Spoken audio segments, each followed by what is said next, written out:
ఈరోజు ఆంధ్రప్రదేశ్ విద్యా మనోవిజ్ఞాన శాస్త్రం డిఎస్సి ఎస్జిటి టెక్స్ట్ బుక్లోని మూడో పాఠానికి సంబంధించిన ముఖ్యాంశాలు చూద్దాం. మూడో పాఠం అభ్యసనం. ఇందులో 78 నుంచి 80 పేజీ వరకు.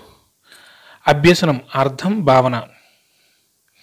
అనువంశికంగా సంక్రమించిన లక్షణాలకు అనుగుణంగా పరిసరాల నుంచి ఆర్జించిన లక్షణాల పర్యవసానంగా ఏమి ఏర్పడుతుందంటే జీవి ప్రవర్తన ఏర్పడుతుంది.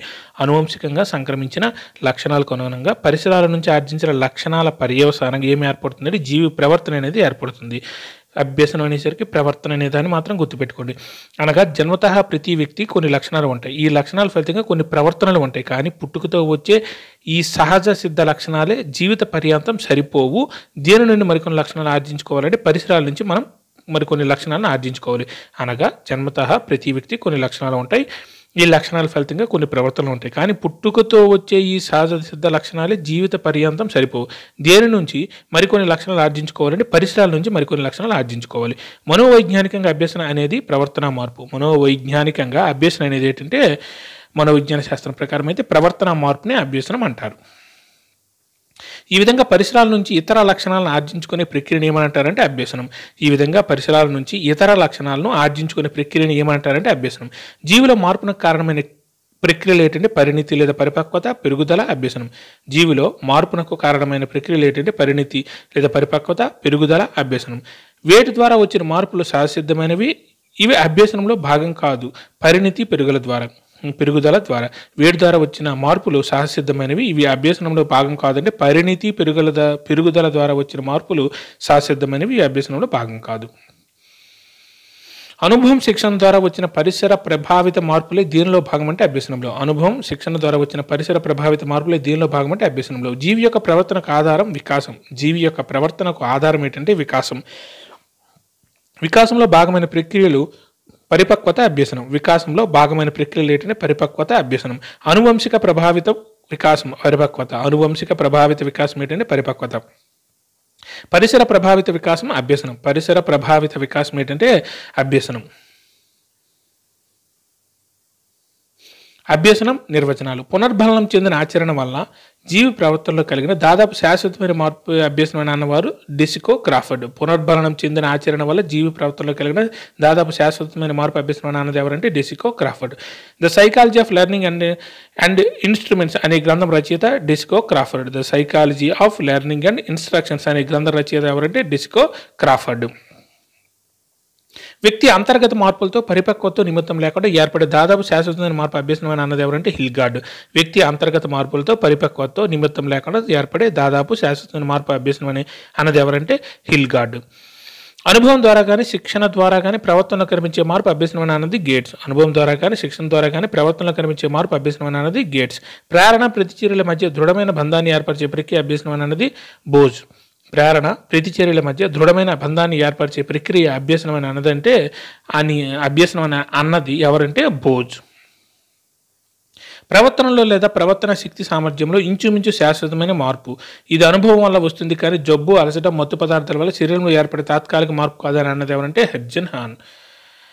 ప్రవర్తనలో లేదా ప్రవర్తన శక్తి సామర్థ్యంలో ఇంచుమించు శాశ్వతమైన మార్పు. ఇది అనుభవం వల్ల వస్తుంది కానీ జబ్బు, అలసట, మత్తు పదార్థాల వల్ల శరీరంలో ఏర్పడే తాత్కాలిక మార్పు కాదని అన్నది ఎవరంటే హెడ్జన్ హాన్. పరిసరాల అవసరాలను తీర్చుకున్నట్టుకు వ్యక్తి ప్రవర్తనలో కలిగే ప్రతి మార్పు అభ్యసనం అవుతుంది అని అన్నది ఏంటంటే గార్డినర్ మర్ఫీ. పరిసరాల అవసరాలను తీర్చుకున్నట్టుకు వ్యక్తి ప్రవర్తనలో కలిగే ప్రతి మార్పు అభ్యసనం అని అన్నది ఎవరంటే మర్ఫీ. అభ్యసనం అంటే అనుభవం ఫలితంగా నూతన ప్రవర్తనను ఆర్జించడం లేదా పాత ప్రవర్తనను బలపరచడం లేదా బలహీనపరచడం అని అన్నది ఎవరంటే హెన్రీ పి స్మిత్. అభ్యసనం అంటే అనుభవం ఫలితంగా నూతన ప్రవర్తనను ఆర్జించడం లేదా పాత ప్రవర్తనను బలపరచడం లేదా బలహీనపరచడం అని అన్నది ఏమిటంటే హెన్రీ పి స్మిత్. వ్యక్తుల అంతర్గత ప్రవృత్తులతో సహసిద్ధమైన పరిణితితో తాత్కాలిక స్థితులతో నిమిత్తం లేకుండా ఏర్పడే దాదాపు స్థిరమైన ప్రవర్తన మార్పుల అభ్యసనం అన్నది హిల్గార్డ్ బిఎల్.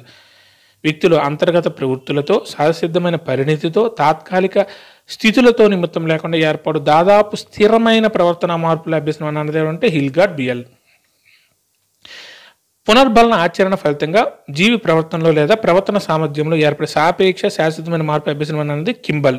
పునర్బలన ఆచరణ ఫలితంగా జీవి ప్రవర్తన లేదా ప్రవర్తన సామర్థ్యంలో ఏర్పడే సాపేక్ష శాశ్వతమైన కింబల్. సాపేక్ష శాశ్వతమైన మార్పే అభ్యసనం అన్నది ఎవరంటే కింబల్.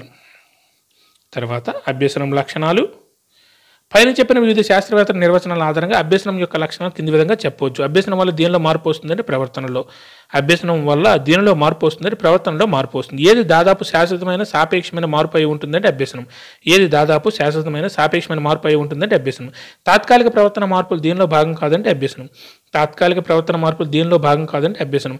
ఏది పునర్బలం చెందిన అనుభవం శిక్షణ ద్వారా కలుగుతుందంటే అభ్యసనం. ఏది పునర్బలం చెందిన అనుభవం శిక్షణ ద్వారా కలుగుతుందంటే అభ్యసనం.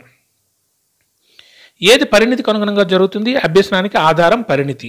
ఏది పరిణితికి అనుగుణంగా జరుగుతుందంటే అభ్యసనం అనేది పరిణితికి అనుగుణంగా జరుగుతుంది. అభ్యసనానికి ఆధారం ఏంటంటే పరిణితి. కానీ పరిణితి వల్ల సంభవించే సహజసిద్ధ మార్పులు దీనిలో భాగం అంటే అభ్యసనంలో. కానీ పరిణితి వల్ల సంభవించే సహజసిద్ధ మార్పులు దీనిలో భాగం అంటే అభ్యసనంలో భాగం. పరిణితి వల్ల సంభవించే సహజ మార్పులు దీనిలో భాగం అంటే అభ్యసనంలో భాగం. ఏది జీవితాంత లేదా నిరంతర ప్రక్రియ అనేది అభ్యసనం. ఏది జీవితాంత లేదా నిరంతర ప్రక్రియ అంటారంటే అభ్యసనం. పరిణితికి అనుగుణంగా జరిగేది అభ్యసనం. గుర్తుపెట్టుకోండి, పరిణితికి అనుగుణంగా జరిగేది అభ్యసనం. అభ్యసనానికి ఆధారం పరిణితి. కానీ పరిణితి వల్ల సంభవించే సహజసిద్ధ మార్పు దీనిలో భాగం కాదంటే అభ్యసనంలో భాగం కాదు.